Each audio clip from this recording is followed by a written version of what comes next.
Bayangkan kamu sedang berjalan santai di sebuah kota, siang yang tenang, matahari bersinar cerah. Namun, tiba-tiba,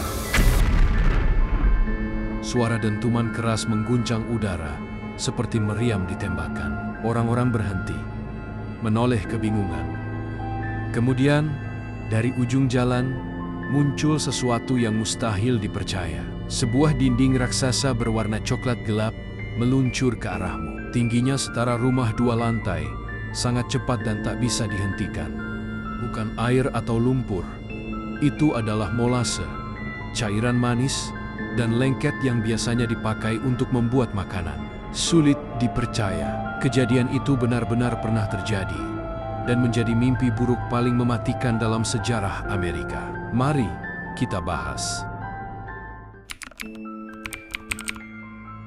Kisah ini berawal dari sebuah tangki baja raksasa milik Purity Distilling Company, anak perusahaan United States Industrial Alcohol. Tangki itu dibangun tahun 1915 di kawasan North End, Boston. Bayangkan ukurannya, tingginya 15 meter, diameternya 27 meter, mampu menampung lebih dari 8,7 juta liter molase. Kalau lihat dari luar, terlihat seperti silinder raksasa yang menjulang di antara pemukiman padat dan rel kereta layang. Di awal abad ke-20, molase punya nilai ekonomi tinggi, bukan sekedar bahan pemanis untuk kue dan minuman, tapi juga bahan baku utama pembuatan etanol, minuman keras, hingga mesiu. Amerika saat itu sedang berada di masa perang, dan kebutuhan alkohol industri melonjak. Jadi, perusahaan ingin tangki besar cepat selesai, agar bisa menampung molase impor dari Karibia.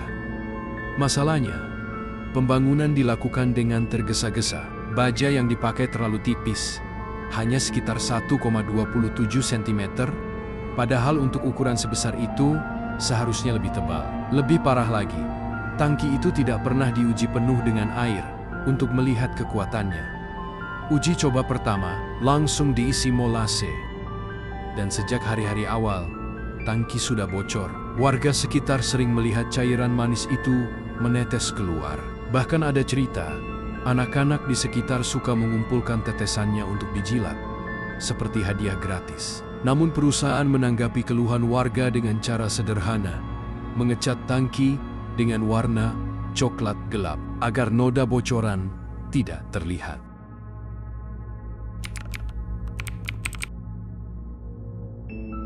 Tanggal 15 Januari tahun 1919, cuaca di Boston relatif hangat setelah sebelumnya dingin menusuk. Suhu naik hingga sekitar 10 derajat Celcius, cukup membuat molase di dalam tangki yang biasanya kental berubah lebih cair. Saat siang menjelang jam 12:30, para pekerja di sekitar pelabuhan mendengar suara aneh. Ada yang menyebut bunyinya seperti tembakan, ada yang bilang seperti derak besi patah. Dalam hitungan detik, terdengar dentuman keras. Tangki baja raksasa itu meledak terbuka. Dari celah yang menganga, jutaan liter molase keluar dengan tekanan luar biasa. Bayangkan, sebuah gelombang raksasa setinggi 4-5 meter, selebar jalan, meluncur ke arah kota dengan kecepatan sekitar 56 km per jam. Gelombang coklat itu menabrak segalanya. Rel kereta baja yang berdiri di dekat tangki roboh seketika. Truk, gerobak, rumah-rumah kayu, dan gudang hancur dilibas. Suara dentuman disusul dengan jeritan orang-orang yang berusaha lari.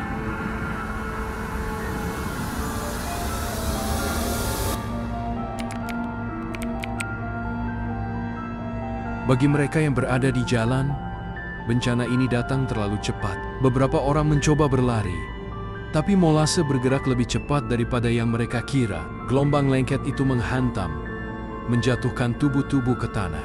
Begitu terjatuh, mustahil untuk bangun kembali. Molase terlalu kental. Tubuh seakan terperangkap dalam lem raksasa. Seorang pria bernama Martin Clougherty bercerita, ia terbangun karena suara ledakan. Saat keluar rumah, ia melihat gelombang coklat menghantam rumahnya sendiri. Ia mencoba menyelamatkan keluarganya, tapi banyak yang terjebak di dalam arus manis mematikan itu. Korban tidak hanya manusia, Puluhan kuda yang menarik gerobak ikut terjebak, menjerit panik sebelum akhirnya tenggelam dalam molase. Saking lengketnya, para penyelamat akhirnya terpaksa menembak kuda-kuda itu untuk mengakhiri penderitaan mereka. Bangunan kantor pemadam kebakaran setempat yang berdiri di dekat tangki hancur total. Para petugas yang ada di dalamnya terjebak. Beberapa berhasil diselamatkan, tapi banyak yang terluka parah. Tim penyelamat bergegas datang. Polisi, tentara, dan warga bergotong royong. Namun membayangkan menolong di tengah banjir molase bukanlah hal mudah. Cairan kental itu membuat setiap langkah berat. Sepatu dan pakaian orang-orang langsung lengket. Bahkan kuda-kuda yang diturunkan untuk menarik reruntuhan ikut terjebak. Para korban yang terperangkap sering tidak bisa ditarik begitu saja karena tubuh mereka seperti terikat lem. Ada yang kehilangan nyawa bukan karena terbentur, melainkan karena sesak napas. Paru-parunya dipenuhi cairan manis itu. Proses evakuasi berlangsung berhari-hari. Saat malam tiba, lampu sorot dinyalakan, namun udara dipenuhi aroma manis yang menyengat, bercampur dengan bau keringat, rasa lelah, dan suara rintihan kesakitan. Ketika semuanya reda, laporan resmi mencatat 21 orang kehilangan nyawa, termasuk anak-anak. Lebih dari 150 orang luka-luka. Rumah-rumah hancur, jalanan porak-poranda. Tidak hanya itu, molase yang tumpah mengalir sampai ke laut. Butuh waktu berminggu-minggu untuk membersihkan kota. Pasir ditabur di jalan untuk menyerap cairan. Air laut dipompa untuk menyemprotkan jalan-jalan.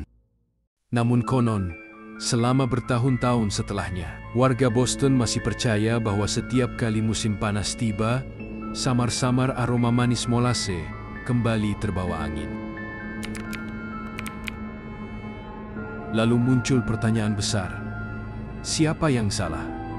Penyelidikan menemukan bukti jelas, tangki dibangun dengan baja yang terlalu tipis. Seorang insinyur bahkan menulis bahwa baja itu tidak akan bisa menahan tekanan penuh. Tapi suara itu diabaikan. Perusahaan membela diri dengan mengatakan bahwa ledakan disebabkan oleh sabotase. Karena saat itu Amerika baru saja melewati masa Perang Dunia Pertama dan banyak sentimen anti-imigran. Tapi argumen itu runtuh. Pengadilan akhirnya memutuskan bahwa tangki memang cacat desain. United States Industrial Alcohol Company dianggap lalai dan harus membayar ganti rugi sekitar $628.000, setara puluhan juta dolar saat ini. Bencana ini, meski terdengar aneh, membawa dampak besar. Setelah banjir molase besar, pemerintah mulai menetapkan aturan ketat soal standar keamanan konstruksi. Setiap bangunan industri wajib melalui inspeksi, laporan insinyur, dan uji kekuatan.